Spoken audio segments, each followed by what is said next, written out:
Hi, everybody. Welcome to the Carla B Show. Yeah, I've changed the name. I thought it was more fitting, or it would be more fitting. But I also wanted to debunk something. And my daughter inspired me when it comes to this. Like the fake it till you make it um, slogan that people like to use. I never really liked that. I always felt like fake it till you make it just means that there's a bunch of people pretending all over the place. And the truth is, when you're pretending, that's why you feel like an imposter. And that's also why you feel like you're not deserving of things because you know you're being an imposter in so much of what you're doing. So we have to, there's no need to fake it. You don't have to fake it. You know, you don't even have to psych yourself up to do it.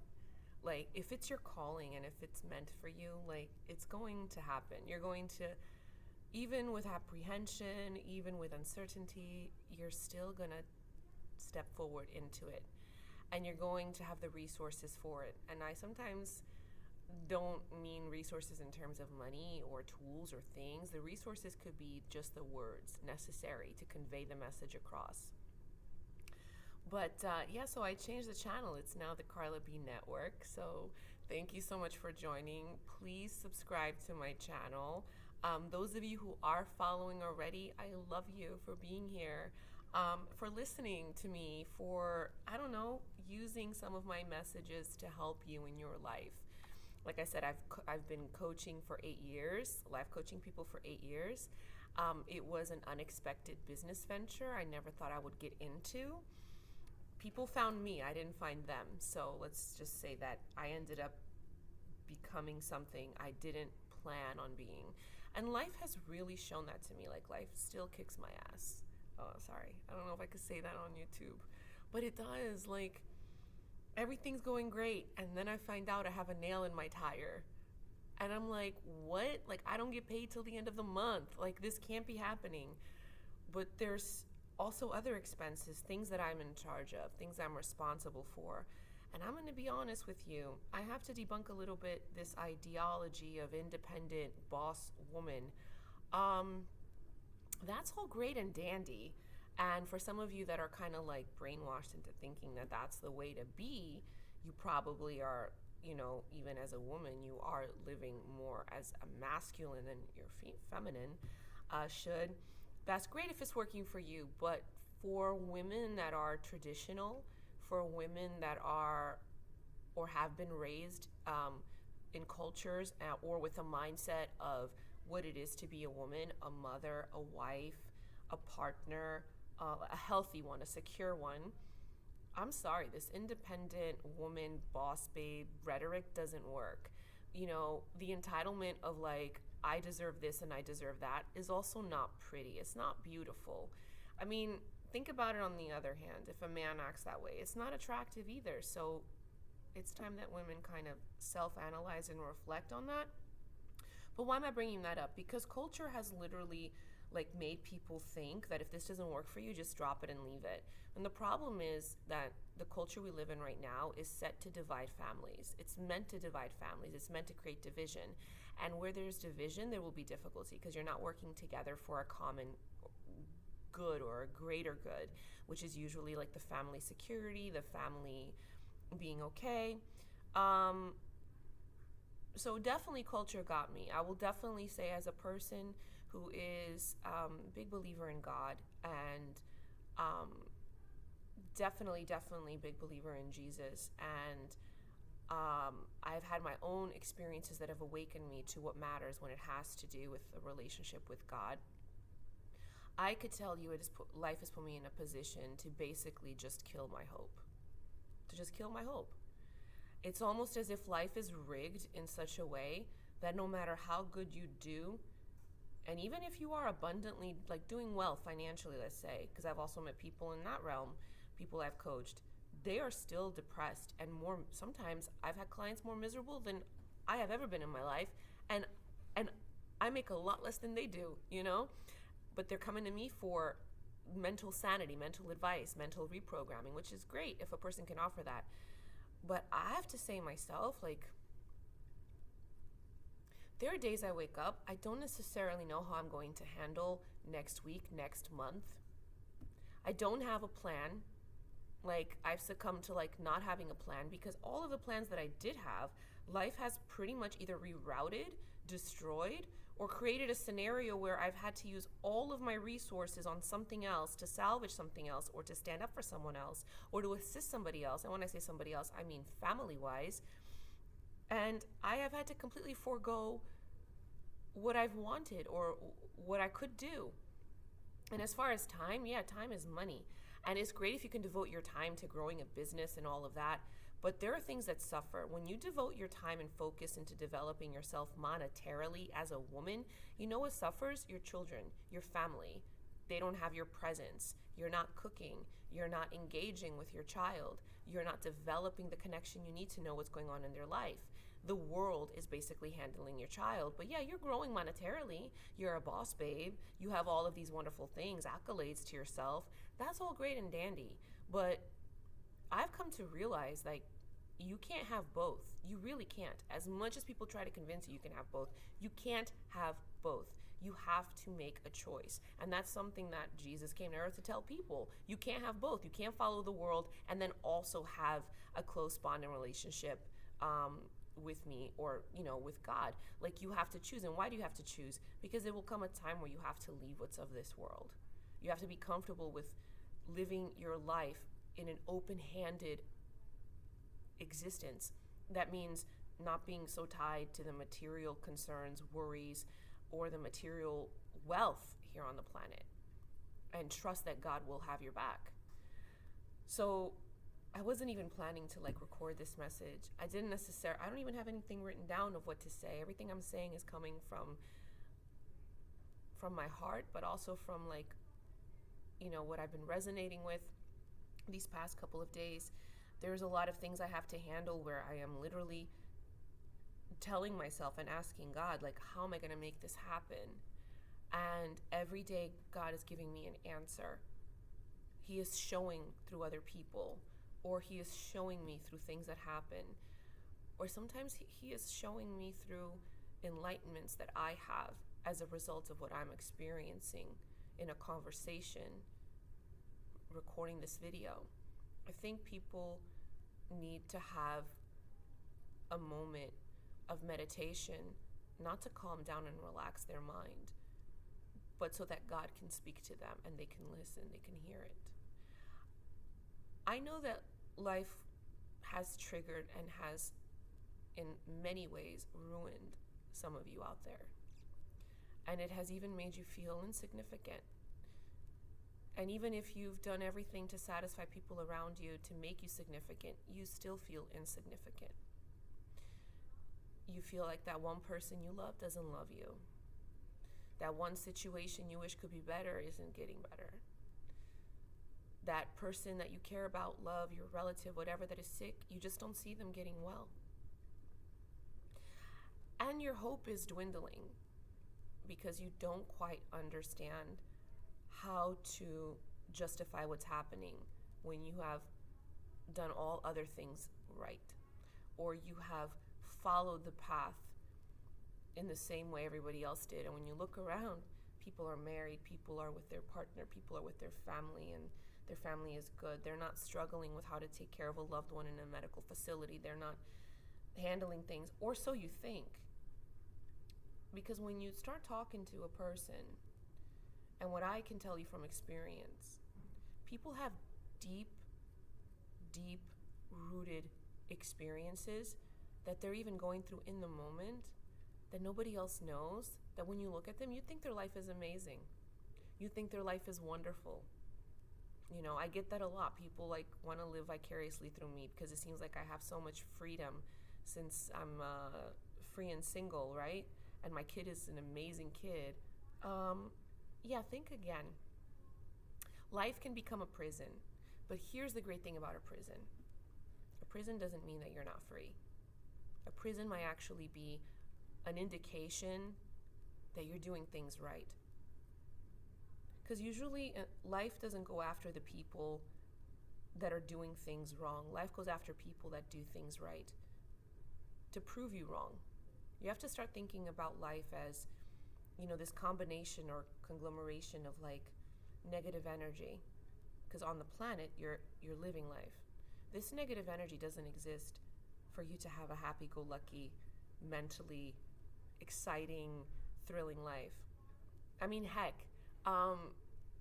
the people you idolize, the soccer stars, the idols, the musicians in our pop culture that you look at that seem to have such an amazing life, I could tell you this, if you speak to them, you're going to realize there's an emptiness to them. There's a void that's missing. That's why they have to be in that world. Or they're so hard on themselves to prove that they could be someone that they weren't able to have in their life, that's why they are who they are, and that's why they are where they are at. And in the concourse of not rebelling, you may actually become a blessing to others because you're not rebelling against what you're doing. But right now, I gotta be honest, like, I don't want to rebel against what I'm doing. Like, I love teaching. I love being able to reach young minds and inspire them to love their life. Like, I love inspiring people to love their life. And I sometimes have to inspire myself to love my life. And it doesn't matter how much makeup I put on. It doesn't matter what makeovers I get. It doesn't change the fact that I still need to inspire myself to love my life. And what does that mean? You take one day at a time. You take one day at a time and you analyze the day for what you win. What is a win that day?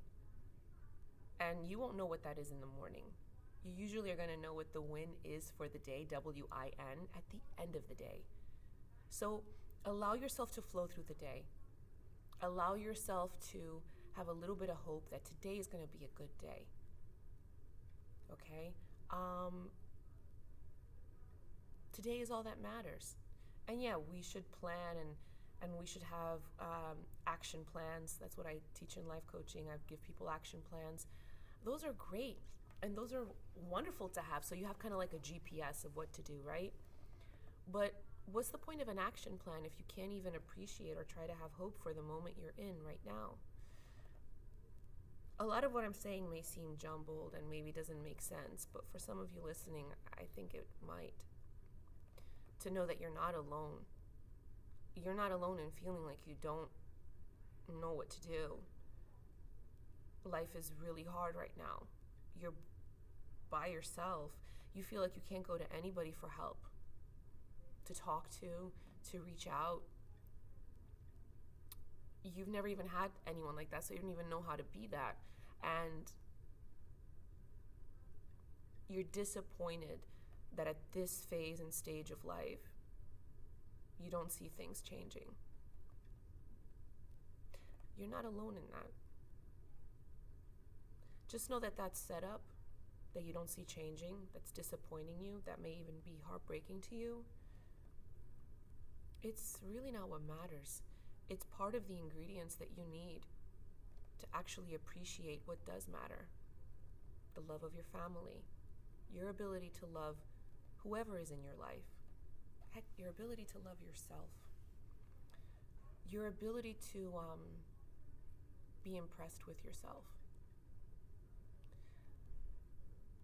I'm struggling because I still battle even after coming close to losing everything and then regaining everything.